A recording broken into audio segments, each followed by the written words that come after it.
राधे दोस्तों, राधा किस चैनल में आप सभी का स्वागत है। आशा करती हूँ आप लोग ठीक होंगे और मैं भी ठीक हूँ। तो दोस्तों, आज मैं बताऊँगी आपको कि तुलसी कौन थी। तो दोस्तों, उससे पहले आप मेरे चैनल को सब्सक्राइब कर लें, बेल आइकन प्रेस कर लें ताकि मेरा नोटिफिकेशन आपके पास पहुँचता रहे। तो हम आपको बताते हैं कि तुलसी कौन थी।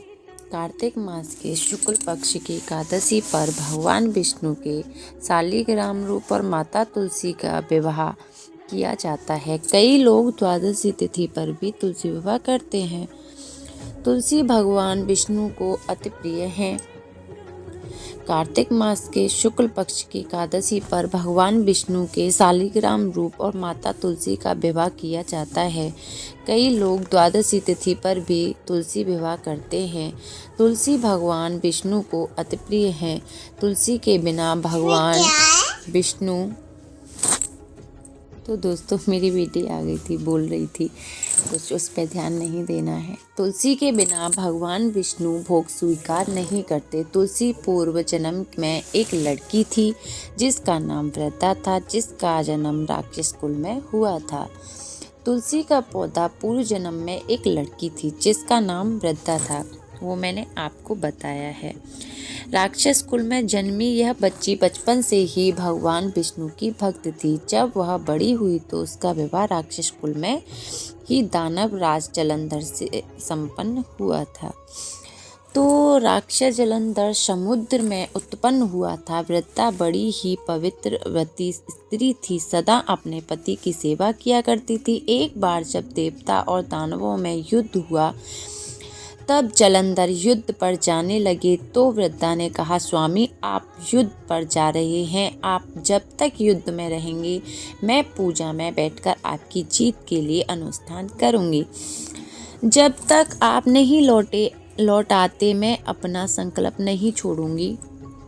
जलंधर तो युद्ध में चला गया और वृंदा व्रत का संकल्प लेकर पूजा में बैठ गई। उसके व्रत के प्रभाव से देवता भी जलंधर को न हरा सके। सारे देवता जब हारने लगे तो विष्णु जी के पास पहुंचकर और सभी भगवान से प्रार्थना की।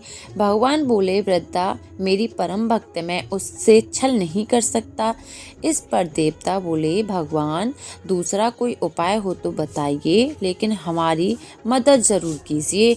इस पर भगवान विष्णु ने जलंधर का रूप धरा और वृंदा के महल में पहुंच गए।